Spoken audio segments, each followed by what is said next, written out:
Assalomu alaykum. Bugungi mavzumiz yana bir bel og'riqlaridan bittasi sakralit. Sakralit bu dumg'azaga tos suyagini aylanib kelib, chanoq suyagini birikkan joyidagi bo'g'imining yallig'lanishi hisoblanadi. Bu bo'g'im o'zi harakatsiz hisoblanadi. Lekin bir necha millimetrgacha harakati kuzatiladi. Odam yurganda og'irlikda oyoqlarga teng taqsimlashda bir necha millimetrgacha harakat kuzatiladi. Endi bunda og'riq qanaqa bo'ladi? Og'riq bel sohasining pastki qismida og'riq bo'ladi. Ayniqsa mana shu yonbosh suyagini tazda dumg'aza sohasiga, dumg'aza suyagiga birikkan joyda kuchli og'riq bo'ladi va chanoq sohasiga ham og'riq uzatilishi kuzatiladi. Oyoqning orqa sohasidan tizzagacha og'riq beradi, tizzagacha.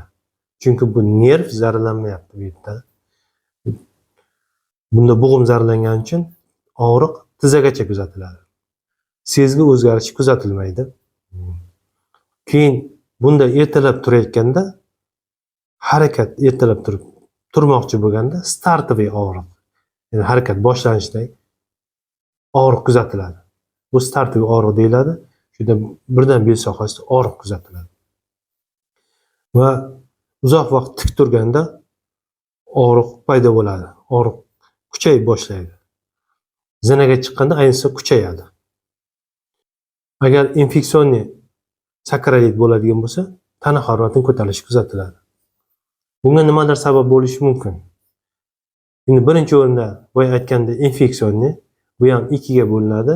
Spesifik, ya'ni spesifikka bunga siflis bo'lishi mumkin, bruselyoz, tuberkulyoz hisobiga bo'g'imning zararlanishi bo'lishi mumkin va nespesifik bunda stafilokokk, streptokoklar hisobiga yallig'lanish bo'lishi mumkin.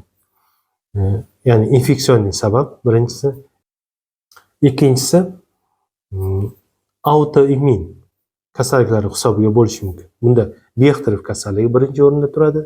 Ikkinchisi reumatoid artritlar, reaktivniy artrit hisobiga kelib chiqishi mumkin. Bunda ajratib olishimizda boshqa bo'g'imlar ham zararlangan bo'ladi. Uchinchi sabab travma hisobiga bo'lishi mumkin yoki degenerativ o'zgarishlar hisobiga bo'lishi mumkin. Hammasida boya aytganimdek dumg'azaga tazda birikkan bo'g'im joyida yallig'lanish prosessi kuzatiladi. Endi buni diagnoz qo'yishimizda birinchi o'rinda laboratoriya tahlillaridan oladigan bo'lsak, fosfolipidli markerlarda masalan umumiy qon tahlilida leykositoz bo'lishi mumkin, so'yi oshishi mumkin. Autoimmun proseslar bo'ladigan bo'lsa, o'zining immunologik markerlarini tekshirib ko'rishimiz kerak bo'ladi va uni immunologga jo'natamiz. Spesifik infeksionniy, agar siflis bo'lsa, Wassermann, tuberkulyoz bo'lsa, Mantu sinovlarini qo'yib aniqlashimiz mumkin. Instrumental tekshirishlardan rentgen va MRT qilishimiz kerak bo'ladi. Va yana o'zining sakralitni aniqlovchi testlari mavjud. Mana shu testlarni ko'rsatmoqchiman. Sakralitni aniqlovchi testlarda hammasi tazni aylanib borib, dumg'aza suyagiga birikkanda shuni bosib ko'rganimizda kompression prosessi hisobiga og'riq bo'ladi. Birinchisi mana ikkita tazning ikki tarafidagi yonidan siltovchi talchoq bilan bosib ko'ramiz. Shunda taz ikki tarafi aylanib dumg'aza sohasiga siqilishda birinchi kompressiya bo'lishda og'riq yonbosh bo'ling. Og'riq mana shu sohaga uzatiladi. Mana qo'shilgan tazning dumg'azaga qo'shilgan sohasiga shu sohada og'riq beradi. Ikkinchisi, qorningiz bilan yotingda. Ikkinchisi, mana shu dumg'aza suyak bilan bo'g'imni qo'shilgan joyini bosib talchoq bersak yoki urib ko'rsak, kuchli og'riq namoyon bo'ladi. Bu ikkinchi test. Uchinchisi, nimaga yoting? Osmonga qarab yoting. Uchinchi testimiz, bir oyoqni tizzasini bukib, bir qo'lda tizzaga qo'yib, ikkinchisini tazga qo'ygan holda talchoq berib bosamiz. Shunda ham, bunda ham dumg'azaga qo'shilgan taz sohadagi dumg'azani atrofidagi bo'g'imlarda og'riq beradi. Endi to'rtinchi testimiz, yonbosh bo'ling. Yonbosh yoting.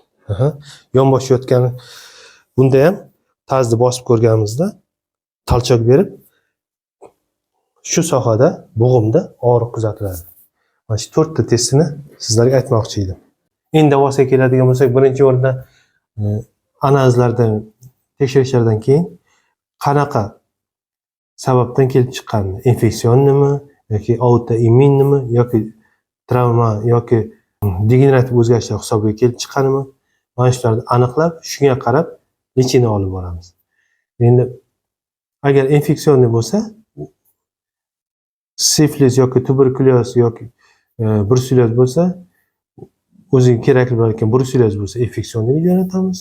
Tuberkulyoznga jo'natadi va autoimmun bo'lsa, revmatologlar davolaydi.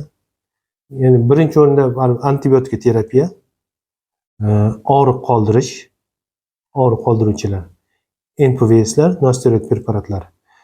Agar infeksion bo'ladigan bo'lsa, immun sistemasini ko'taruvchi dori vositalari, autoimmun bo'ladigan bo'lsa, immunodepressorlar qo'llaniladi. Men ko'proq to'xtalmoqchi bo'lganim degenerativ o'zgarishlar hisobiga keladigan sakararitlardan. Degenerativ yoki travma hisobiga keladigan sakararitlarda boyaga aytgan testlarimiz musbat chiqsa va MRT, rentgenlarda aniqlanganda va buni davosida bunda ham og'riq qoldiruvchi birinchi o'rinda qo'llaniladi va plazma lifting qilishimiz, PRP qilishimiz mumkin. Ya'ni PRPda o'zining qonini olib, sentrifugadan o'tkazib, plazmasini sakralniy metod bilan shu joyga ukol qilib jo'natishingiz mumkin.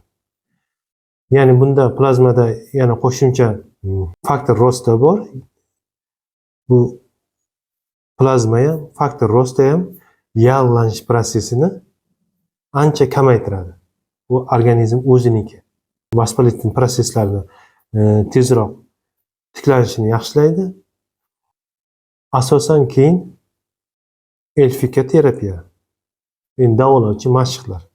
Hozir men sizlarga davolovchi mashqlarni ko'rsatmoqchiman. Sakralitni uy sharoitida qilish mumkin bo'lgan mashqlarni ko'rsataman. Birinchisi, kushetka bo'lmasa ham, tagi qattiq tekis joyda yotsa ham bo'ladi. Tizzani yarim bukkan holda ikki yonga harakat qildiramiz. Lekin yelka yerdan uzilmashi kerak. 1 2 3 Uni burush amplitudasini asta-asta ko'paytirib borsak bo'ladi. 4 5 6 7 8 9 10 marta. 10 marta chap taraf, 10 marta o'ng tarafga qilsak, bir kunda 3 martadan Ikkinchi mashqimiz tizzani bukkan holda tizzani qo'lda aylantirib ushlab olamiz va o'zimizga tortib 5 sekund ushlab turamiz. Tortib 5 sekunddan keyin dam olamiz. 5 sekund, yana 5 sekund tortib o'zimiz tortamiz. Yana 5 sekund dam olamiz. Yana 5 sekund o'zimizga tortamiz. Endi ikkinchi oyoqda ham xuddi shunaqa qilamiz. 5 sekund o'zimizga tortamiz va 5 sekund dam olamiz.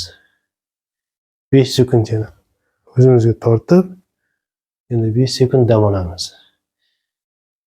Yana xuddi shunaqa tortib, dam olamiz. 3 martadan har bitta oyoqda shunaqa tortib qo'yib yuborsak bo'ladi 5 sekundda. Bu ikkinchi mashqimiz. Uchinchi mashqimiz ikkita oyoqni qo'shgan holda o'zimizga tortish. Yana xuddi shunaqa qilamiz. Ushlab turamiz, yana qo'yib yuboramiz. Ushlab turamiz, yana qo'yib yuboramiz. Shunaqa qilib bu uchinchi mashqimiz. To'rtinchi mashqimiz. Oyoqni tizzani imkon qadar bukmagan holda ko'tarishimiz. Bunda bel mushaklari harakatlanib cho'ziladi. Dumba mushaklari cho'ziladi va mana shundan 10-15 martagacha qilishimiz kerak bo'ladi. Bir marta mashq qilganimizda. Shu mashqda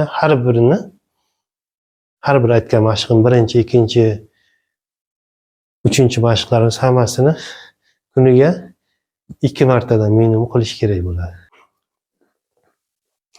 Ikkita qo'limizni bo'sh qilib, tizzani orasiga qo'yib, tizzani kuch bilan ko'taramiz.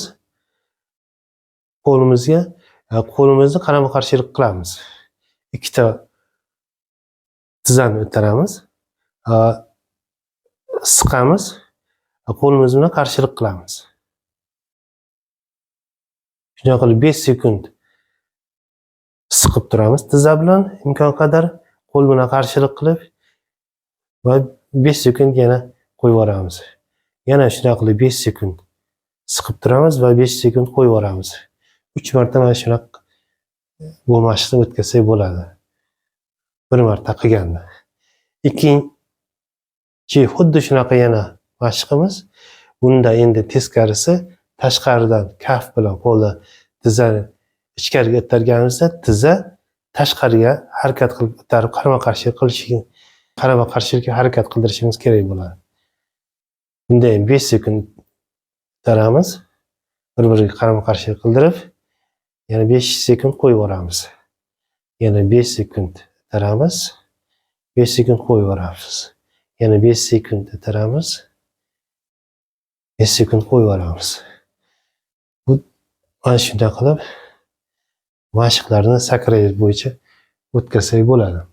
Mana shu mashqlarni uy sharoitida qilsa bo'ladi. Savollaringiz bo'lsa kommentariyada qoldirishingiz mumkin.